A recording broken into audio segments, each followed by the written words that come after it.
Good morning everyone, welcome to Eklavya PCS. स्वागत है आप सभी का एकलव्य पीसीएस में। और आज हम चर्चा करने जा रहे हैं 25 जुलाई 2020 के टॉप 10 करंट क्वेश्चंस की। तो अगर आप इस वीडियो लेक्चर की पीडीएफ प्राप्त करना चाहते हैं तो ज्वाइन करें हमारा टेलीग्राम चैनल एकलव्य पीसीएस। वहाँ ये पीडीएफ आपको पर डे फ्री में मिल जाती है। तो चलिए बिना किसी देरी के शुरू करते हैं। यहाँ पर क्वेश्चन नंबर 1, इंटरनेट स्पीड में जून में 187 देशों की वर्ल्ड रैंकिंग में भारत कौन से स्थान पर रहा? इंटरनेट स्पीड के मामले में जून में 187 देशों की वर्ल्ड रैंकिंग में भारत कौन से स्थान पर रहा? ऑप्शन है 57वें, 82वें, 129वें या 142वें। सही जवाब है इसका विद्यार्थियों 129वें। आप देख सकते हैं इंटरनेट स्पीड में जून में 187 देशों की वर्ल्ड रैंकिंग में भारत 129वें स्थान पर रहा। जून माह की ग्लोबल रैंकिंग में भारत को 187 देशों के बीच 129वीं रैंक हासिल हुई। भारत में औसत मोबाइल डाउनलोडिंग स्पीड 34.97 Mbps यानी एक सेकंड में 34.9 यानी तकरीबन 35 MB आप डाउनलोड कर सकते हो। ये मैक्सिमम स्पीड रही है, मतलब औसत रही है, मैक्सिमम नहीं, ये औसत है। ठीक है, तकरीबन 35 MB पर सेकंड की स्पीड रही है औसत डाउनलोड की, और अपलोडिंग की स्पीड रही है 11 MB पर सेकंड की, है ना। तो ध्यान रखिएगा, ये इस मामले से, इस लिहाज से इसको देखा गया है। तो इस तरीके से हम जो है विश्व के 187 देशों की रैंकिंग में 129वें स्थान पर हैं। चलिए बढ़ते हैं अगले प्रश्न की ओर। भारतीय राष्ट्रीय भुगतान निगम ने रिकरिंग पेमेंट्स के लिए कौन सी सुविधा शुरू की है? ऑप्शन UPI पे, UPI ऑटो पे, UPI विद्युत, UPI डिपॉजिट। सही जवाब है विद्यार्थियों इसका UPI ऑटो पे।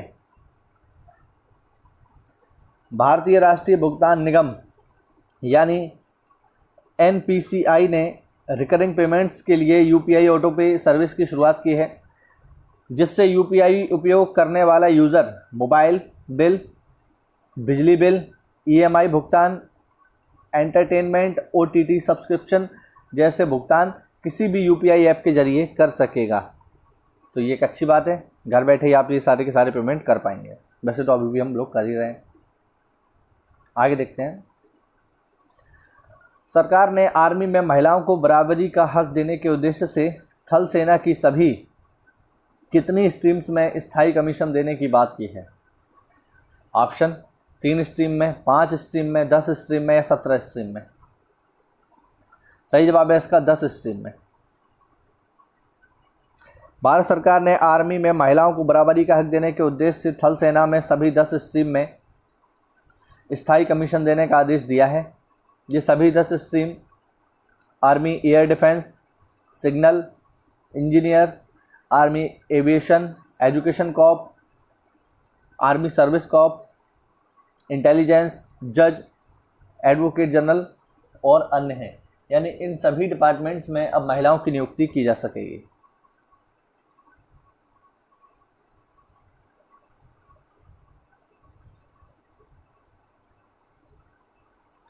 सुप्रीम कोर्ट ने, अगला सवाल देखें, सुप्रीम कोर्ट ने इनकम टैक्स विभाग को किस टेलीकॉम कंपनी को 833 करोड़ रुपए का रिफंड देने का आदेश दिया है? तो सुप्रीम कोर्ट ने किस कंपनी को 833 करोड़ रुपए देने का आदेश किया है इनकम टैक्स को? कौन सी कंपनी है वो टेलीकॉम? ऑप्शन है एयरटेल, रिलायंस जियो, वोडाफोन आइडिया या इनमें से कोई नहीं। सही जवाब है इसका वोडाफोन आइडिया। सुप्रीम कोर्ट ने इनकम टैक्स विभाग को वोडाफोन आइडिया टेलीकॉम कंपनी को 833 करोड़ रुपए का रिफंड देने का आदेश दिया है। वोडाफोन आइडिया ने हाल ही में AGR के लिए 15 साल का समय मांगा था। चलिए बढ़ते अगले प्रश्न की ओर।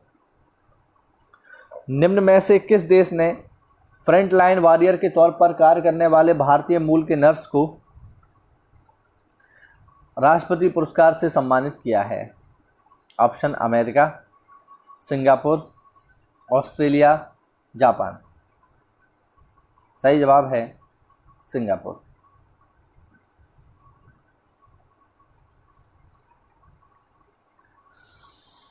सिंगापुर ने कोरोना के समय फ्रंटलाइन वॉरियर के तौर पर कार्य करने वाली भारतीय मूल की नर्स कला नारायण सामी को राष्ट्रपति पुरस्कार से सम्मानित करने का फैसला लिया है।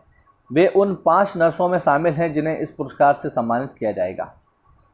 ध्यान रखिएगा, भारतीय मूल की नर्स कला नारायण सामी, इनको सिंगापुर में राष्ट्रपति अवार्ड से सम्मानित किया जाएगा। आगे देखें, अगला सवाल देखिए। ब्रिटिश एयरवेज ने अपने कौन से हवाई जहाज को ऑपरेशन में होने वाले खर्च की वजह से रिटायर करने की घोषणा की है? Option Boeing 305, Boeing 547, Boeing 747, Boeing 947। सही जवाब है बोइंग 747। ब्रिटिश एयरवेज ने कोविड-19 महामारी की वजह से आई मंदी और पैसेंजर्स की संख्या में कमी के साथ साथ ऑपरेशन में होने वाले खर्च की वजह से बोइंग 747 हवाई जहाज को रिटायर करने की घोषणा की है।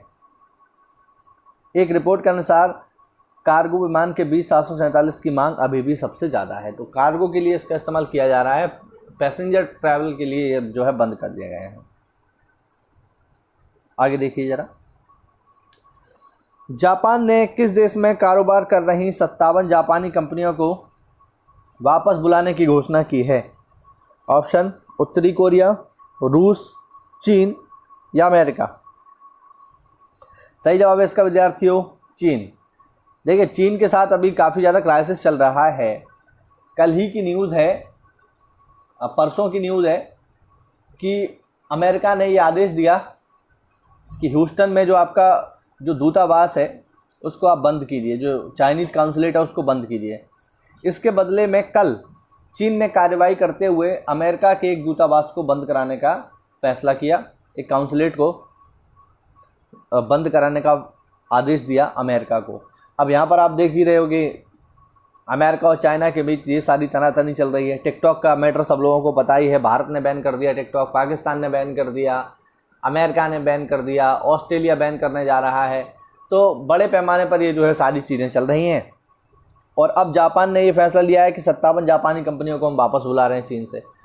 तो इन सब में भारत के लिए एक अच्छा मौका हो सकता है कि अगर भारत चाहे तो इन कंपनियों को अपनी ओर अट्रैक्ट करे, इन लोगों को अच्छी स्कीम्स दे, जिससे ये कंपनियां जो है अब चाइना को छोड़ रही हैं तो कहीं ना कहीं तो शिफ्ट होंगी। तो एक अच्छा मौका हो सकता है भारत के लिए, अगर भारत चाहे तो इन कंपनियों को अट्रैक्ट कर अपने यहाँ कर सकता है और इससे हमें काफ़ी फ़ायदा होगा इन सबसे। तो चलिए देखते हैं इसका जवाब, इसकी व्याख्या। भारत के बाद जापान ने चीन को झटका देते हुए चीन में कारोबार कर रही 57 जापानी कंपनियों को वापस बुलाने की घोषणा की है।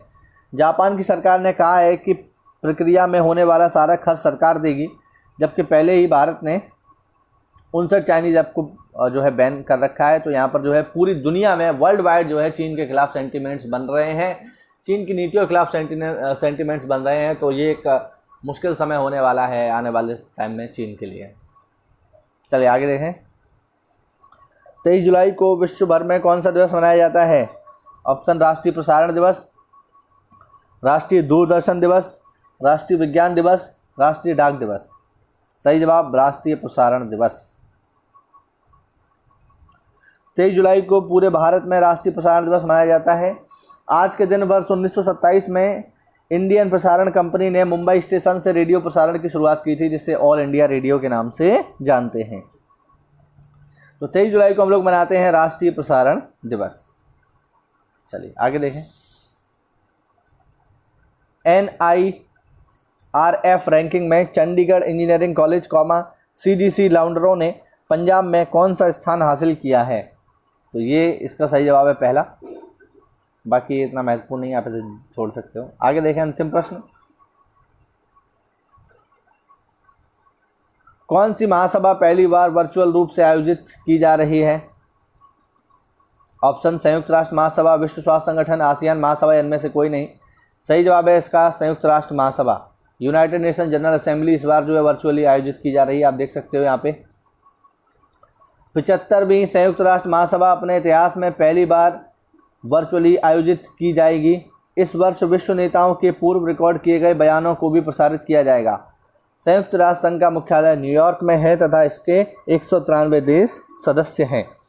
तो ध्यान रखिएगा, वर्चुअली आयोजित की जा रही है संयुक्त राष्ट्र की general assembly, United nation general assembly. तो ये थे विद्यार्थियों हमारे टॉप 10 करंट क्वेश्चन जो कि जुड़े हुए थे 25 जुलाई से। उम्मीद करता हूँ वीडियो में आपको कुछ नई जानकारी मिली होगी। तो अगर ऐसा है तो वीडियो को लाइक कीजिए, चैनल को सब्सक्राइब कीजिए। मिलते हैं अगली क्लास में, तब तक के लिए स्टे होम, स्टे सेफ। जय हिंद, जय भारत।